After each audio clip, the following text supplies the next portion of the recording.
Gawler's hidden secrets. Goose Island. Once known as Duck Flat, Gawler's Goose Island is little known outside of the town. At the end of 8th Street, which was once known as Water Street, sits the parklands which was once home to Chinese market gardeners. Parts of the land were originally owned by local Gawler identity Mr. James Martin, who is often referred to as the father of Gawler, as his foundry helped employ many locals and brought industry and commercial growth to the town. Goose Island, which sits about 4 metres below the level of the rest of the town and lower than the eastern riverbank, is prone to flooding.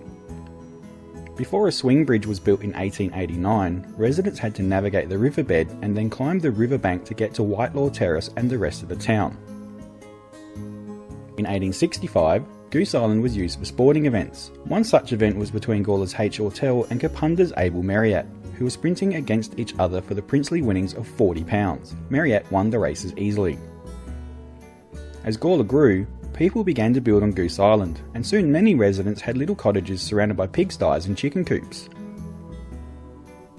In 1885, a typhoid outbreak hit Goose Island, thought to be due to the unsanitary conditions being caused by stagnant water in the river.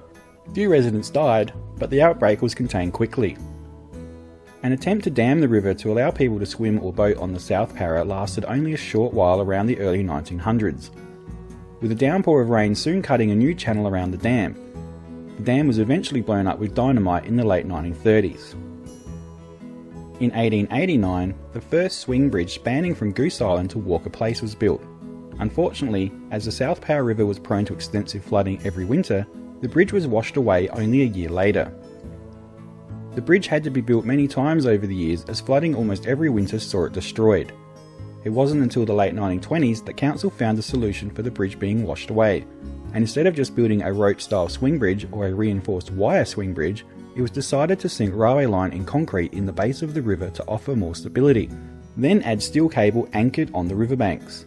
This bridge lasted until 1937 when it was washed away again. Not far from the swing bridge of Goose Island, a little area was set aside as a reserve for children to play. Water was diverted around the play area, which was adjacent to Walker Place, creating a small island, the island itself covered with sand.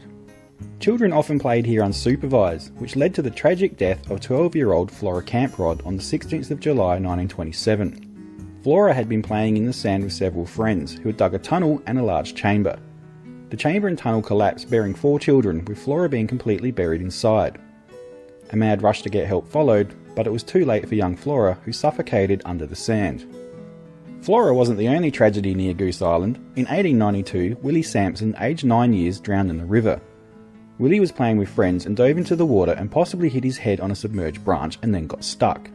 The 2 other boys called out for help, and it took 2 passers-by over an hour before they could pull Willie from the river. In 1951, Goose Island was again covered in water, this time flooding the gardens of local business owner Mr. Nowak. Nowak lost 3,000 poppies, 4,000 gladioli and other bulbs, but considered the damage only slight to his business. In 1985, Goose Island flooded again, but the bridge, built in the 1960s, withheld the raging torrent. Again, the river flooded in 2005, this time flooding well up into 8th Street, but still the bridge survived.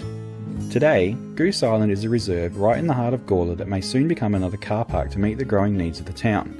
It will be interesting to see what artefacts are found if the proposed car park for Goose Island goes ahead.